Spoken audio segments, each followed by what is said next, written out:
Buenos días. A continuación vamos a empezar con la parte del cableado de las entradas y salidas analógicas y digitales de control, es decir, toda la parte de control del variador, cómo se cablea. Ya hemos visto la parte de potencia, ya hemos visto cómo arrancar y parar lo básico y ahora vamos a empezar a ver cómo se controla o se manipula desde terminales externos. Entonces, bueno, tenemos la representación del cableado. Aquí tendríamos lo que tenemos aquí, es decir, cada uno de los terminales que corresponde. Este sería P4, P5, VR, como tenemos aquí P4, P5, VR. Bueno, también lo que se ve aquí, P4, P5, VR. Y bueno, y aquí tendríamos la forma en la que tenemos que conectarlo. Básicamente tenemos que dividir entre entradas y salidas digitales y analógicas. Entonces vamos a empezar por las entradas digitales, que son las que nos indicarán para arrancar y parar el motor, entre otras cosas.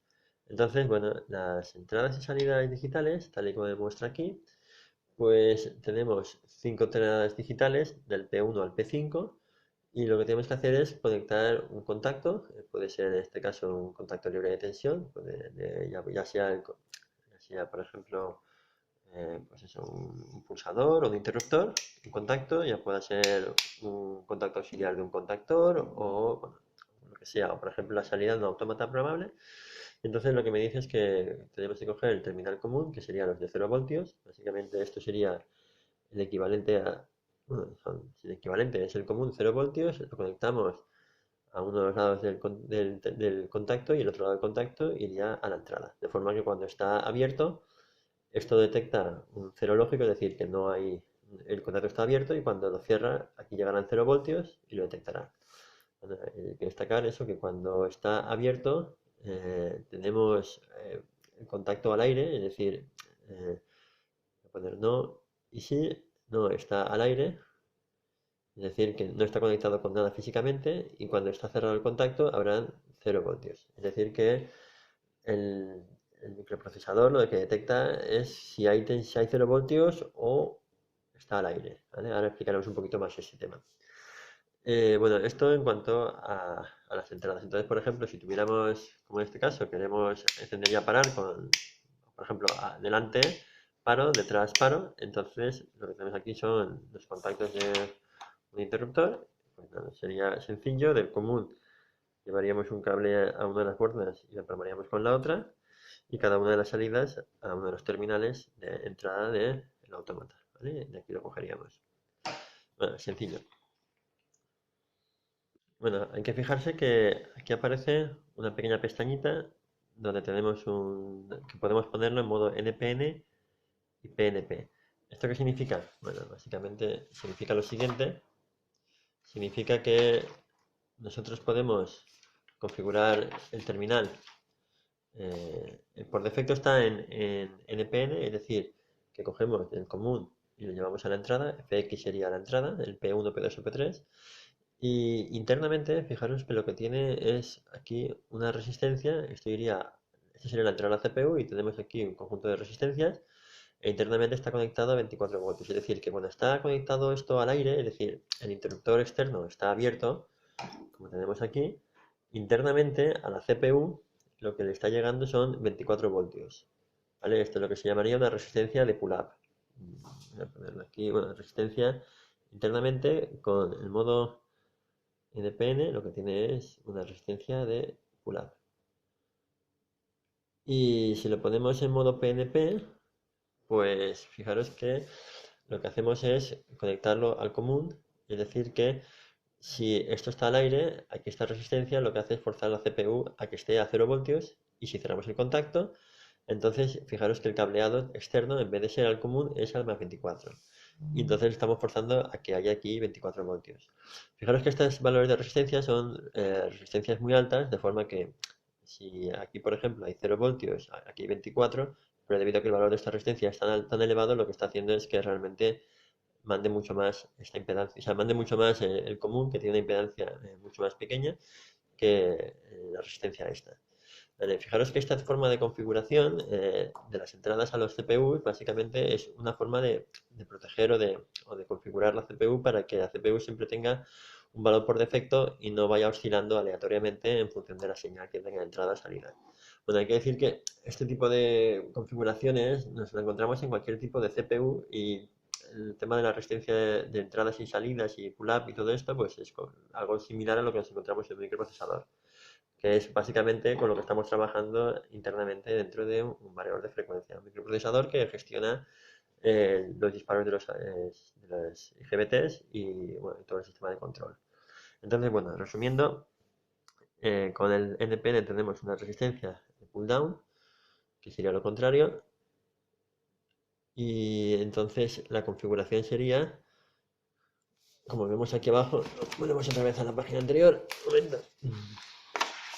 Vale, tendríamos que, habría que conectarlo, en vez de al terminal común, lo conectaríamos al terminal de P24, es decir, a más 24 voltios. Si hacemos esto, lo que nos encontramos es que cuando está el contacto abierto está al aire y cuando está cerrado, en vez de a 0 voltios, habrá 24, porque estamos conectando a 24 en vez de al común, ¿vale? Que es lo que me está diciendo en la página siguiente. Vale, esto en cuanto a las entradas. La pregunta es, ¿y yo para qué quiero poder configurarlo en modo NPN o PNP? Bueno, pues básicamente para poder conectarle, en vez de contactos digitales o salidas digitales de tipo interruptor o tipo relé o de tipo bueno, libre de tensión que se llama, cuando tenemos un dispositivo electrónico, por ejemplo una fotocélula o por ejemplo una salida de un autómata que es de tipo transistor, entonces esto me permite adaptar la señal sin tener que poner conversiones internas por el medio. Vamos a verlo a partir de ahora. Bueno, sin entrar mucho en el tema de sensores y de electrónica, básicamente los sensores que son, o las salidas que son de tipo transistor, tenemos dos tipos de salidas, las salidas NPN y las salidas PNP en función del transistor, si es NPN o PNP. Entonces, bueno, lo más importante es que, bueno, ¿cómo se configuran? Bueno, internamente, debido a la polaridad y a la forma en que trabajan los transistores, con un sensor de tipo PNP, por ejemplo, esto puede ser un sensor inductivo, un sensor capacitivo. En este caso, bueno, hemos dibujado un sensor a 3 hilos, hay sensores a 4 hilos y a 2 hilos. No voy a entrar por ahora en detalle de todo este tipo de cosas. La cuestión es que, bueno, la salida del sensor ya me está dando los 24 voltios o 0 voltios, en este caso si hay tensiono, con lo cual, si es un sensor de tipo PNP, lo que me está haciendo es que si hay señal, o sea, si detecta algo, va a dar 24 voltios y si no detecta nada, lo va a dejar al aire. Y en cambio, el sensor NPN lo que hace es que si detecta algo, va a poner 0 voltios y si no detecta nada, lo va a dejar al aire. Entonces, básicamente, esto es lo que estamos haciendo con la configuración esta digital. Es decir, que para comunicar esto tendríamos que poner el más 24 al P24, el 0 al 0 y el output o la salida del transistor, en este caso la que da señal, que puede ser aire 24, es la que conectamos directamente a la entrada. Con lo cual, así ya podríamos conectar o bien entradas de tipo contacto o entradas de tipo transistor al autómata. Eso sería en cuanto a las entradas digitales. Bien, en cuanto a las entradas analógicas, tenemos de dos tipos. Entradas analógicas de tipo voltaje y de tipo corriente. Es decir, le metemos una señal en este caso, trabaja con 0,10 voltios en la señal V1. Y en cambio, esto trabaja entre 0 y 10 voltios. En cambio, la señal de corriente trabaja entre 0 y 20 miliamperios. Bueno, las ventajas de la señal de corriente con respecto a la de tensión es que bueno, la línea siempre tiene unas resistencias y entonces pues, ese tema por las caídas de tensión no se puede utilizar para largas distancias y además en entornos con muchas perturbaciones pues el voltaje se ve perturbado con mucha más facilidad que la señal de corriente. Entonces, cuando necesitamos sensores de precisión, utilizamos sensores de corriente que son más caros y permiten colocarlos a más distancia y se ven menos perturbados. Entonces, bueno, básicamente en el caso del voltaje, aquí me da la configuración posible, que es directamente coger, por ejemplo, de la salida de un autómata programable, de un PLC, una salida analógica que saca 0,10 voltios, es decir, de aquí coloco un voltímetro y me saldrá una señal entre 0 y 10 voltios según cierto valor programado, o por ejemplo un sensor de temperatura que dará una temperatura o de distancia o lo que sea, que me está dando una señal entre 0 y 10 voltios. Pues lo que hago directamente es colocar el negativo al común y el positivo a la señal. Ahora, si queremos simular este tipo de situación, lo normal es utilizar un potenciómetro. De hecho, internamente aquí tenemos ya un potenciómetro, una entrada que hace este efecto.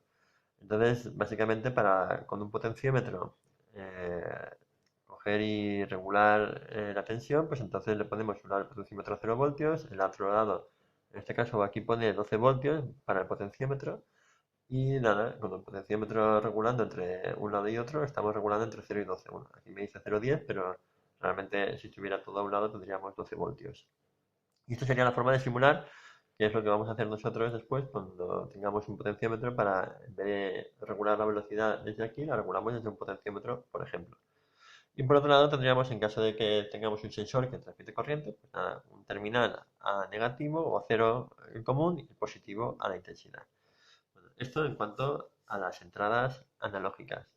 Estas en general me van a determinar el arranque, paro, modo de funcionamiento o ciertas cosas de sí o no. En cambio, esto básicamente me va a determinar, pues generalmente a la velocidad a la que quiero circular o el valor de una variable con la cual determinar, por ejemplo, la presión que hay en un grupo de bombeo y a partir del cual el variador calculará a la frecuencia a la que debe ejecutar la acción de control. Bueno, y por último, en el caso de las salidas, hemos visto que pueden ser como las entradas de tipo analógico o tipo digital. Entonces tenemos la terminal AM y COM que corresponde con una salida de tipo analógico de 0 a 10 voltios, es decir, que si aquí ponemos un voltímetro, me dará una señal entre 0 y 10 voltios según lo que previamente, mediante los parámetros, configuremos para que el variador nos dé esa información. Por ejemplo, queremos mediante un display mostrar la velocidad a la que está circulando o el consumo de corriente, pues estos terminales me dan señal 0 de voltios proporcional a la tensión, a la velocidad máxima o proporcional a la frecuencia que estemos trabajando o lo que sea. Es decir, esa señal, esa información vendrá parametrizada por los parámetros correspondientes. Esto en cuanto a la salida analógica. Y en cuanto a las salidas digitales, pues volvemos a tener el mismo caso que con las entradas. Tenemos salidas de tipo transistor, lo que llaman aquí de conector abierto, que tenemos entonces el X-Ground y el MO para realizar la salida externa, que puede ir conectado a un relé o puede ir conectado a una señal de otro tipo. Esto es como si fuera un transistor interno. Y tenemos el 30A, 30B, 30C, que básicamente es el Multifunction Relay Output Terminal, este tipo relé, con lo cual, perdón, aquí la dibujo mal, esto sería el común, el común, ahora, el común de los dos terminales, y aquí tendríamos dos señales que nos dan información de, bueno, según lo que parametricemos, nos darán información u otra. Por ejemplo, esto puede ser indicando que cuando ha habido un fallo, que se cierre el contacto y que le avise al autómata de que ha habido un fallo para que, por ejemplo, pare el resto de la línea o haga otra cosa. Entonces, bueno, el cableado, esto iría conectado a la señal, a la alimentación de la señal que queremos, por ejemplo, a más 24 voltios, y esto iría, pues si podemos conectarlo, por ejemplo, a un relé o a una señal, y aquí iría, por ejemplo, a 0 voltios, es un relé 24. O lo metemos también 230 voltios sin problemas, porque esto es un contacto libre de tensión, le podemos meter la tensión que queramos, ¿vale? Bien, con esto entonces tendríamos un tipo de salida tipo relé. Con esto tendríamos entonces el cableado de forma resumida. Hay que profundizar un poco más, pero bueno, cableado de lo que son las entradas y salidas de tipo digital y analógico. Fijaros que bueno, todo esto que acabamos de ver es común con cualquier tipo de dispositivo basado en microprocesador. Todos los dispositivos basados en microprocesador, ya sea un automata programable o un variador de frecuencia bueno, cualquier cosa que tenga, o por ejemplo en este caso un Arduino, pues tiene ese tipo de entradas y salidas y hay que tener en cuenta ese tipo de formas de comunicación o de configuración de las entradas y salidas. Así que bueno, para no profundizar demasiado en el tema de la electrónica y el tipo de interfaces que hay, pues lo dejamos aquí y con esto ya tenemos pues por lo menos los rudimentos con los que poder empezar a trabajar con el variador y con las funciones un poquito más avanzadas. Vale, pues hasta aquí con el tema de entradas y salidas.